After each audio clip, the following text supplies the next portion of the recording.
So we get out our torque wrench and our socket. We leave these with every homeowner on job sites where we install anchors. We're going to take this, we're going to set this torque wrench.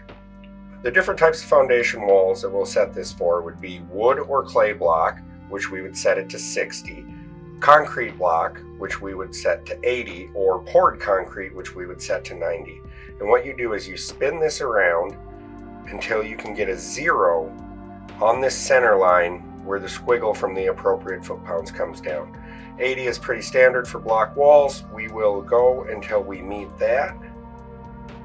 And now we have a 0 lined up with the center line, right where that line from the 80 comes down and meets. So we know that our wrench is set at 80 foot-pounds. We're going to tension it up to 90 foot-pounds. Because this is a poured wall, we're going to set this torque wrench to 90 foot-pounds, which means that we need to get one of these zeros to line up with the little squiggle that comes down from the 90. So we have that. Tighten up this nut on the end so this doesn't turn while I'm tensioning it. Put the socket on, and here we go. Sometimes, depending on how the wall moves, it may take a little bit to get it up to tension.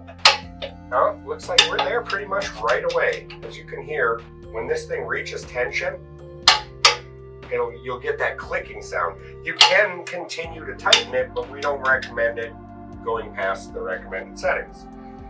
So yeah, when you hear that, that means that you are at tension. So from there, you can be done. If there is any excess rod sticking out, that can be cut off with a Sawzall if necessary. Otherwise, the anchor is good until the next time the wet and dry cycle allows the wall to move a little bit. You'll come down here and check it. It won't be at tension. You'll tighten it up until you hear that click again.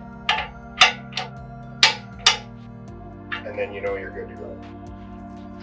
If you end up tightening these too much during the wrong times or tightening it past plumb where you're actually pulling it back out into the soil, a lot of times it will start to crack and you'll almost see like a circular series of cracks around the anchor. And that means you've been tightening them incorrectly, either by doing it in the wrong times when the ground is saturated or when the ground is frozen, or you have over tightened it beyond plumb and you are actually trying to pull your wall out further than it was designed to be.